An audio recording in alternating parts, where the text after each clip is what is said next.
and there are close to 50,000 Mustangs. See, he's agreeing. 50,000 Mustangs out on the range, so out in the wild. And then there are about 45,000 in containment facilities like the one that I adopted him from. And to be fearful, but what do you do with that fear? So when I first got him, of course, what he did with his fear is he would just run away, and he would just be out of his mind trying to get out of that situation. I will say, though, that he has never once been aggressive towards me. He's never tried to bite me, kick me, do anything to put me in harm's way. And let me tell you. So stuff like that, like those noises, what I'm trying to, what I'm trying to teach him is to look to me for how should he respond in that situation. So it's not uncommon for Mustangs to be afraid of engine noises, because one of the ways that they are rounded up from off the range is with helicopters and four-wheelers and things like that. So their first introduction to machines was run away from them because we're trying to corral you into this corral space. So that reaction, I'm pretty pleased with that. He was worried, but what he actually did is he angled himself more towards me. So he's facing me a little bit more. So that meant that he was kind of looking to me. Should I be scared, Mom? Is that something that I should be scared about? Should I run away? Was to get his brand. So all Mustangs, yeah, buddy, good boy. All Mustangs have a freeze brand on their neck. And if you guys feel like you need to move so that you can see it. His is not very clear, but the freeze brand is lines and angles and things like that. It's to signify what year he was caught, what HMA he was caught off of, whether he's a male or female, those different things. So great. So what I'm doing right now, I'm holding this object in front of me and asking him to follow me. That's the first step. So, and what I like about what he's doing is there's slack in my lead rope. I'm not having to drag him along behind me. And so then the next step is to kind of get into his bubble. So you can kind of watch his body language. He's going to kind of tense up a little bit. What I'm looking for is to kind of where his limit is. Good boy. Approach. Start to get a little tense. Then I retreat. Approach. I might be a little bit closer. So you can see he's getting kind of tense. Way behind. And if he's backing away, I'm not going to take it away from him until he stands for a couple of seconds. And I'm also actually starting with his more difficult side. He tends to be a little bit more afraid of things when they're on his right side. But with other things that I've done with him before, I felt, since this is kind of the angle that you guys can see. So now I'm going to go touch him. Oh, good boy. What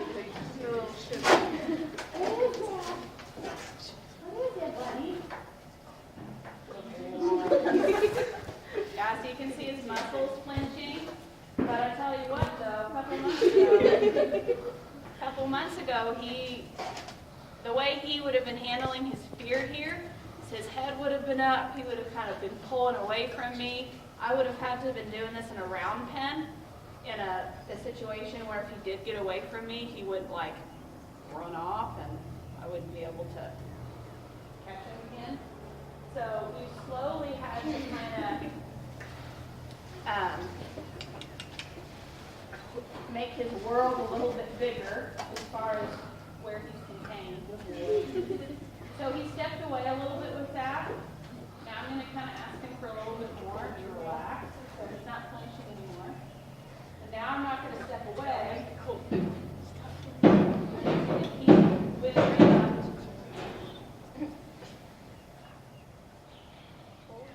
Bring it up to him, taking it away.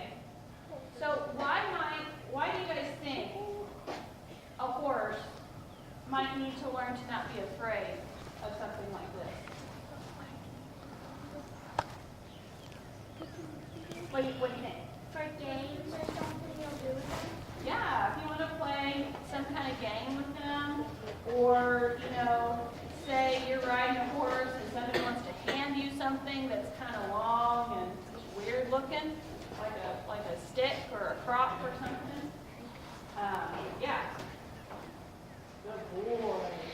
So now what I'm going to do, so stage 1 was him following, and then stage 2 was kind of getting closer to him. Stage 3, be touching him. So now what I'm going to do is I'm going to try and move this all over him. So he might move his feet. And if he does, that's okay, but I'm actually really pleased with this. And if he were to kick out and strike at this right now, that's fine. That's a completely natural response, especially a horse that their hind feet have been used to protect them for a long time. So you can see him flinching, but he is trying to think about what I'm asking him to do. Good boy. Good boy. So I really try and be careful to be watching so that I don't go past where he's able to handle. Now, if I would have just skipped all those stages, picked up this noodle, and walked up to him and started touching him with it, we probably would have seen quite a bigger reaction than what he was doing. So now I'm going to go under his belly. Good boy.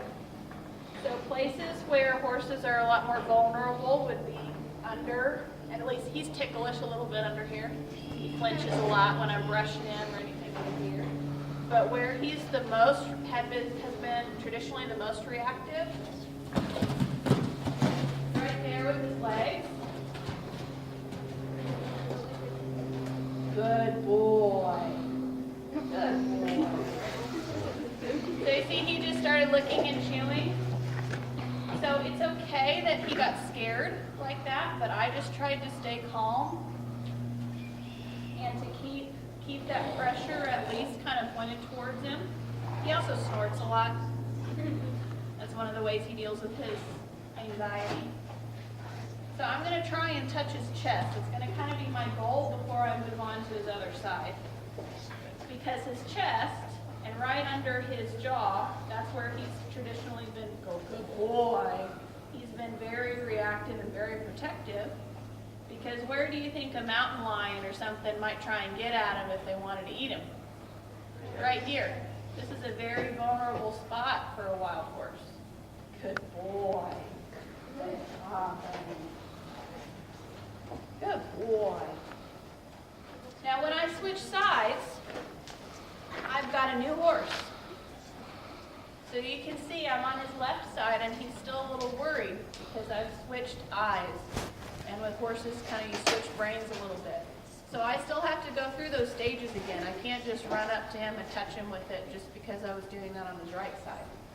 So I'm going to kind of, but generally the process is a little bit faster when I go to the other side. Good boy. So he's handling this pretty well. You can see him flinching. So he's still worried. Good boy.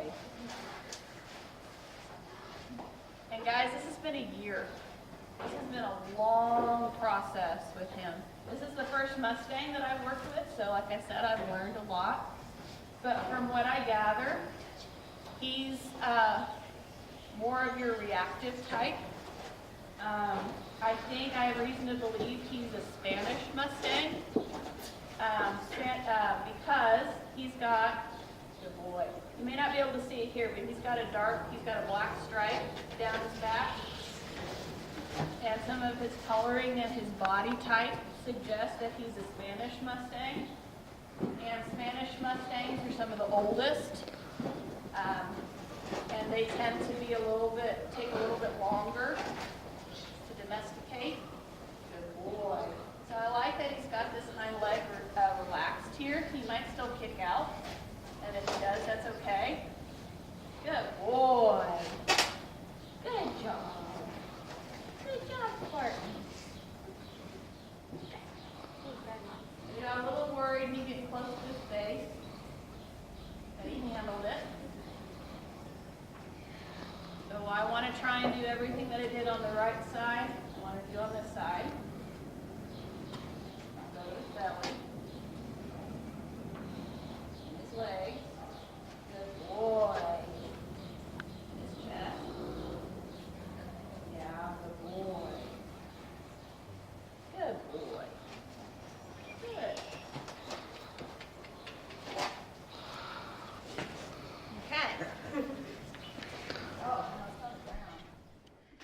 So, sorry guys, I did not intend to end the video there, but my technology was not cooperating. So, yeah, here's a cute little video this past fall of Mr. Spartan and Arrow grooming each other to pass the time. But anyway, just wanted to say I was really proud of Spartan this day. He did such a good job taking him to New Life Ranch. He loaded well, unloaded well. He traveled tied in the trailer, which for the first time, and he just did that super. And he just was a perfect gentleman, let the kids come up and pet him at the end. We also did a little bit of work with the tarp, and I talked to the kiddos about what it means to adopt a wild Mustang and all of that.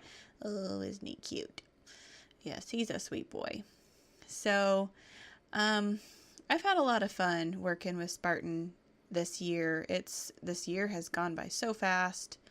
You know, you always think, or at least I thought that I would be a bit farther in the process by now, but I am a full-time teacher and have a lot on my plate, and this has just been a fun project, and I just really have learned a lot and enjoyed working with Spartan and just taking my time with him.